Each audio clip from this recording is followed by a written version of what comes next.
we're talking about the Earth's adaptations and how the world was responding. Do you feel that there was a time when everybody felt hopeful together? Yeah.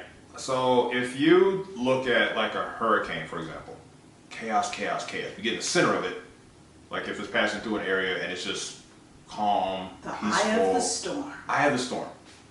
That is what like late March, early April was, when it was just people forced to take a whole week off work. Who wouldn't want a whole week off of work just to just watch Netflix and catch up on movies they ain't seen, TV shows? Disney Plus came out. Oh, now I get to watch all my, So everybody, I would imagine, from an entertainment perspective, had tons of options. Then TikTok got big and people just started coming up with all type of reasons to explore. That app's been out for the longest. Now all of a sudden it's got a whole boom. Fathers throwing the ball with their kids. I would see that driving through neighborhoods. There'd be certain neighborhoods in my area where it's like, it says everything will be okay. This big white sign, which is kind of ironic in hindsight. Like, we're trying to be hopeful. Everything's screwed, but everything will be okay. So that was the moment of bliss, I would say. Well, I truly believe that people thought the worst had happened. I don't think anybody thought that in October we would still have this many new cases daily and this many deaths. I mean, they said in Georgia alone, there were 50,000 new cases at the beginning of this week on Monday. It's Thursday right now, right? Yeah. So that's insane. So talk to me about that. Talk to me about the social media frenzies and TikTok and the versus battles. What was your favorite? Wow, my favorite. I like Brandy Monica. I liked. That got really weird, but yeah. There was like low key frenemy shade in the conversation, but it was to be expected because they've always been kind of pitted as rivals, but they really weren't. So that battle, the Babyface and Teddy Riley, from comedy perspective, because if you recall, Babyface was effortless and Teddy was doing too much. He's like, here's what you should not do in a versus battle. I saw a recap of Lil Jon versus T-Pain, which was funny. I just thought the whole idea, like, of all things that come out of being like cabin fever, let's do battles. So of course it starts with, the only one I never saw was the guys who started it, which is Timbaland and Swizz Beatz. What about like quarantine radio? I loved the idea of quarantine radio. I thought it was just the most, like, it was literally a world party. Like, I was on a couple of days of it, just haphazardly, and to see Halle Berry chimed in and all these people. It's like, these people that are like, in my lifetime are untouchable. I would never in a million years come in contact with them. I'm seeing Janet Jackson chiming in. Like, oh my God, it's like people that I'm not meeting them, but just the fact that like I'm on something that they're on. It's kind of a fanboy moment.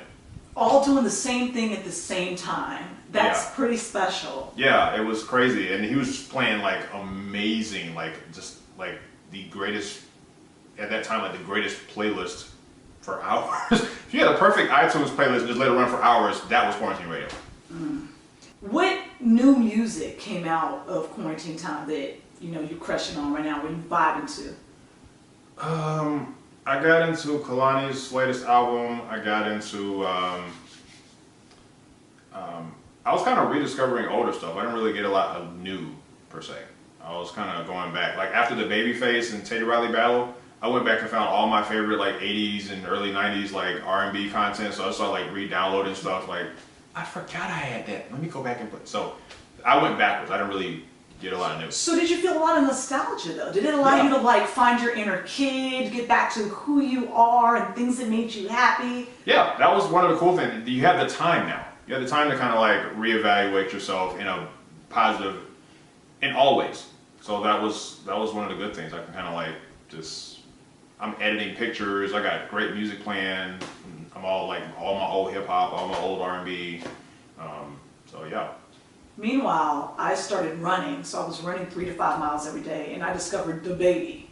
And I hadn't listened to hip hop forever, and I guess he'd been around for a long time, but his newest album just came out, and it had me booking it. But I was like, wow, yeah, I didn't know he was out. But anyway, so what happens when they ended lockdown? And what were you thinking? Were you thinking, okay, time is over, time to get back, to work, but you were already working? What was the end of lockdown like? My thing was, I really didn't have a chance to develop an opinion because right when lockdown was ending, Ahmaud Arbery gets killed. And then George Floyd. And so it happened almost like scheduled murders. So that was happening at the same time lockdown was lifted in Georgia.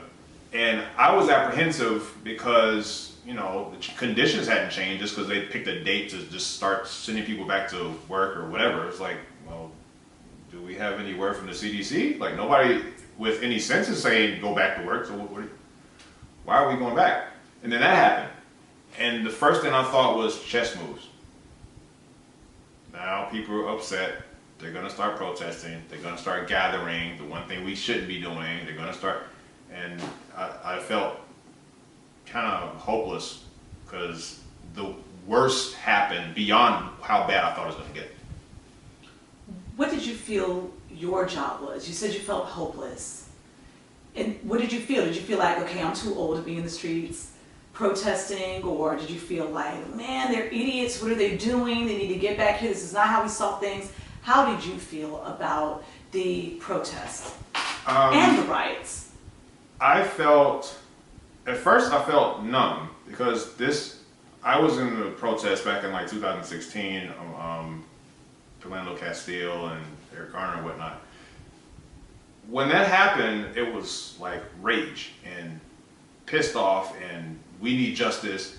This time, with social media added in, you're scrolling, pretty girl, police brutality, stupid thing happened on some skit. All this different levels of emotion all on your timeline.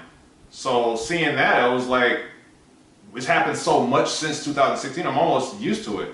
But then when you realize everybody's off now, everybody's staring at their phone, they have nothing but time to look and finally absorb, this has been happening all along. And so I was upset, but I was like strategizing. Okay, so I even posted a video on Instagram like, okay, don't do what they're expecting. They're expecting you to go out there and get mad, and meanwhile, whatever that we've taken our focus off of, that's what they're focused on. So play chess, not checkers. And it just didn't work out that way.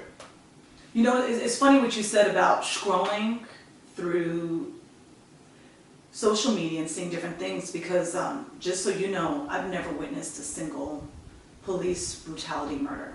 Not Rodney King, not any. In terms of watching it, seeing it happen? Never.